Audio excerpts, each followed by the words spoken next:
Texas business now on the path to reopen, but it won't quite be business as usual. The extra steps to protect customers and the bottom line amid COVID-19. You worried about this? Yes, I'm worried about it. Everyone in my community is worried about it. Opponents say these pipes for the Permian Highway pipeline have been sitting too long in the Texas sun, making them more likely to fail. We tackle their claims to see whether this pipeline exposure is putting communities at risk and what state regulators have to say. Hello, and thank you for joining us for this special edition of State of Texas. I'm Josh Hinkle, and this week we join you from the grounds of the state capitol. For the past several weeks, we've been shooting on location for social distancing purposes amid the coronavirus pandemic. And this week we're seeing a lot more people out, though, because Governor Abbott has lifted the statewide stay-at-home restrictions. The governor announced details at a news conference on Monday. Since then, he's faced critics like Travis County Judge Sarah Eckhart. She believes Governor Abbott is opening too many businesses too quickly. Eckhart says White House recommendations say states should see COVID-19 cases and hospitalizations drop for a 2-week period before reopening businesses. Here's how the governor responded. It doesn't have to be 14 days of declining every single day. They're looking at trends. And again, the most important trends are these. What is the percentage of those who test positive?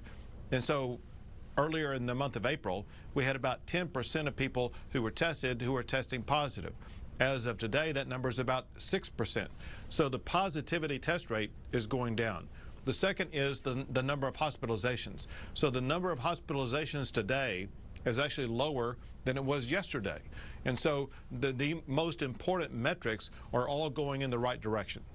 Business owners must still make sure that it's safe to reopen. One risk is that customers could sue if they get COVID-19, and that has state leaders' attention. Our Wes Rappaport explains they're now speaking with the federal government about immunity for businesses. Everything will be sealed before given to the customers. At Bierhaus in Lubbock, bar manager Kolby Dodson says the idea of someone contracting COVID-19 after visiting the establishment is bad news all the way around. You don't want any bad, press from, opening up and then somebody getting sick at your business. The state's Lieutenant Governor Dan Patrick and Texas House Speaker Dennis Bonnen say they're asking Congress to find a way to protect those businesses following the rules from lawsuits if customers or employees get coronavirus after visiting. We don't need to stop the opening of our Texas economy because personal injury trial lawyers want to go after every decent-minded business person in them trying to get back to work. U.S. Senator John Cornyn of Texas says he's on board with finding ways to prop up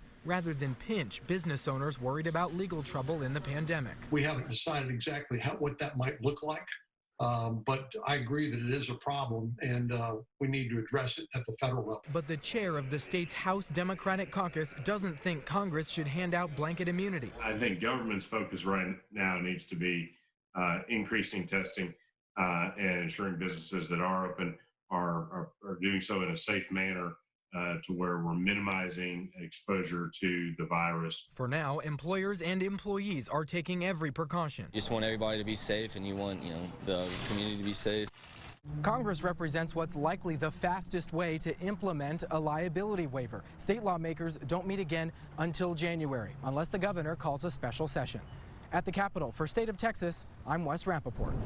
Thanks, Wes. Governor Abbott says another wave of business reopenings could come as soon as May 18th. He also says he will monitor testing results as he evaluates how to move forward. Now there's a real question of, whether this coating has been out in the sun too long. And if so, could that cause a failure and some big trouble down the road? Our investigators drove across the hill country looking at several examples of pipeline materials left to bake in the sun. What they learned about that potential damage and how state regulators are reacting coming up.